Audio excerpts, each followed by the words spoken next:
Welcome back to the Revenge Chronicles, the place where real stories of betrayal, heartbreak, and shocking revenge come to life. If you're new here, hit that subscribe button and turn on notifications, because you don't want to miss what happens next in today's story. Now, listen closely, because what I'm about to tell you is something I never imagined could happen in my own family. They laughed when I left home, literally laughed out loud. My mom stood on the porch, shaking her head with that smirk that said, "You'll be back in a week." My brother muttered, "Can't wait to see her crash." And my dad? He just looked at me, sighed, and said, "You've always had big dreams, Emily, but this world doesn't care about dreamers." I still remember gripping my suitcase tighter, swallowing the lump in my throat, and saying, "Maybe not, but I do."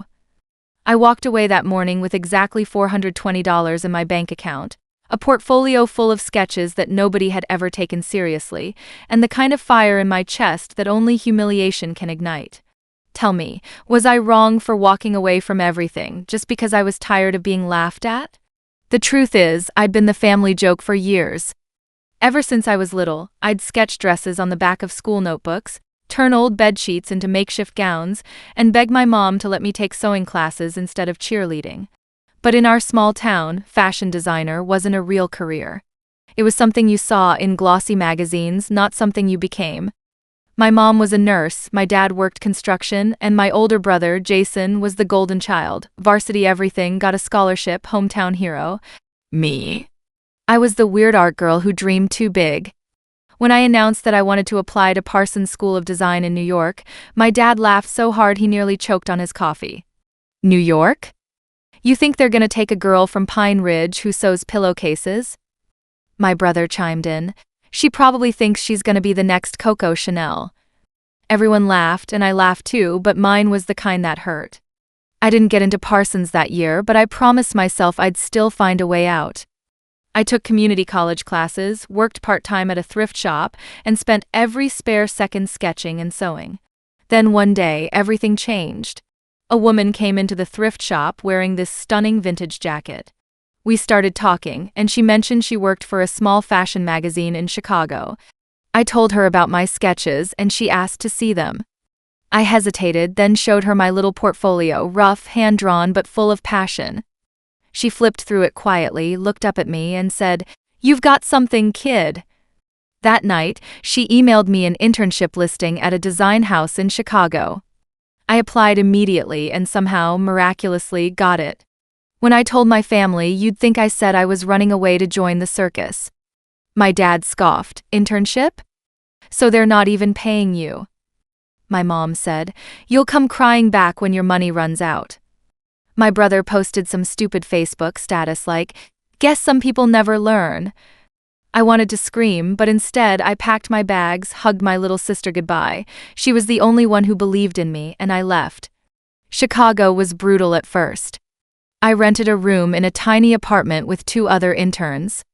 I worked 14-hour days, sometimes for free, sometimes for scraps, but every night I'd come home exhausted and sketch until my fingers cramped.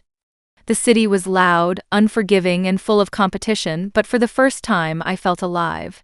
One night, my boss, a notoriously harsh designer named Marla, found me still working after midnight.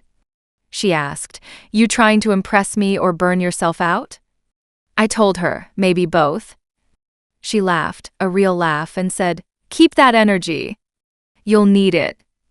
For months, I hustled harder than I ever had in my life. I ate instant noodles, skipped parties, and turned down dates just to focus on my craft. Slowly, I started getting noticed. Marla began assigning me small design tasks, then bigger ones. My sketches started appearing on her mood boards, and one day she asked if I wanted to help with a presentation for Fashion Week. That was my first real break.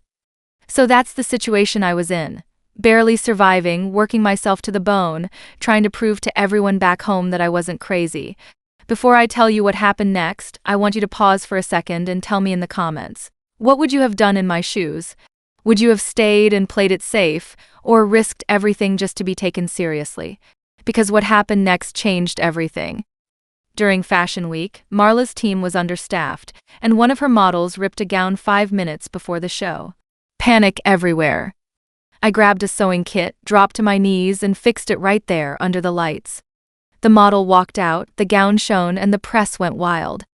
After the show, Marla pulled me aside and said, "You just saved me in front of Vogue.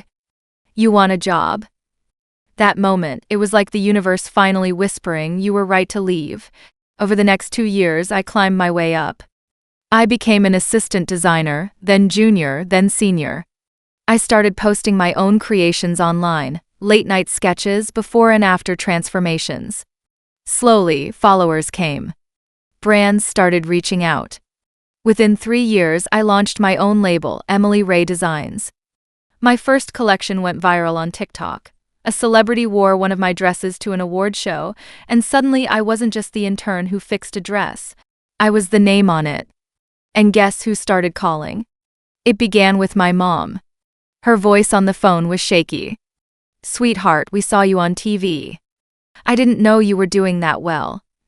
Then came my dad. "So, business is good, huh?" My brother texted me out of nowhere. "Hey sis, remember me? Maybe I can model for your brand, lol." I just stared at that message and laughed.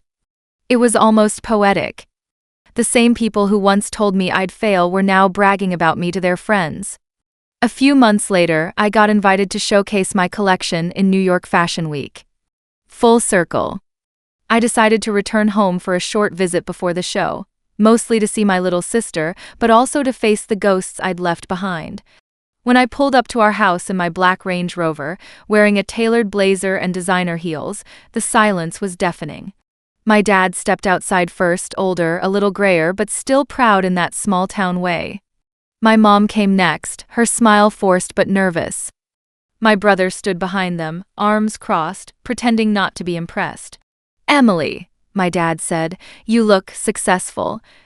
"I am," I replied simply. They invited me in like I was a guest. The same kitchen, same worn-out table, but everything felt smaller now. My mom asked if I'd like to stay a few weeks, help around, maybe reconnect. I told her I had to get back soon, Fashion Week prep. My brother said, "You know, you could probably help me get a job in the city, right?" I smiled, took a sip of coffee, and said, "Maybe. If you work for it."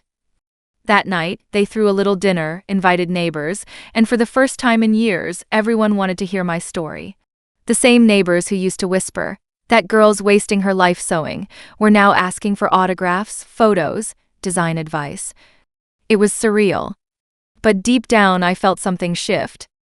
It wasn't pride or satisfaction, it was freedom. I'd finally realized I didn't need their approval. When I left the next morning, my mom hugged me tight. "You know," she said, "your father and I were wrong. We should have believed in you." My dad nodded quietly. My brother avoided eye contact. And me? I just smiled and said, "It's okay. You did me a favor." They looked confused. "What do you mean?" my mom asked. "If you hadn't laughed, I might have stayed," I said. And then I never would have become who I am. I walked out of that house without looking back. A few weeks later, my show in New York was a success. Reporters called me the small-town girl who stitched her way to the top. I remember standing backstage, lights flashing, applause echoing, and thinking of that morning I left home with $420 and a suitcase. Every insult, every laugh, it all played in my head like a movie. But now it was background noise. After the show, I checked my phone. Dozens of missed calls from home. My mom had posted my photos on Facebook with the caption, "So proud of our daughter, the designer." My brother had shared it with, "My sis made it big." I didn't feel angry. I didn't feel warm either.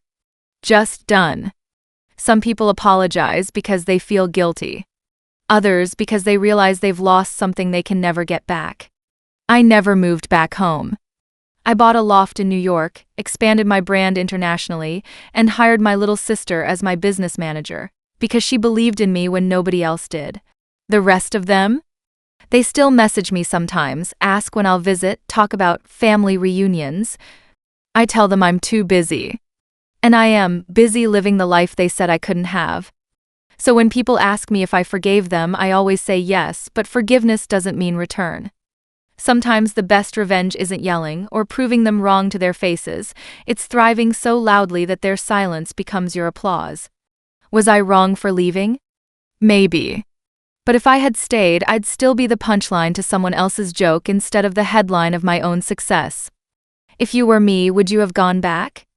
Or would you have walked away for good just like I did? Like this video if you were on my side. Subscribe for more stories like this. And share your final thoughts on this whole mess down in the comments. I'll see you all in the next story.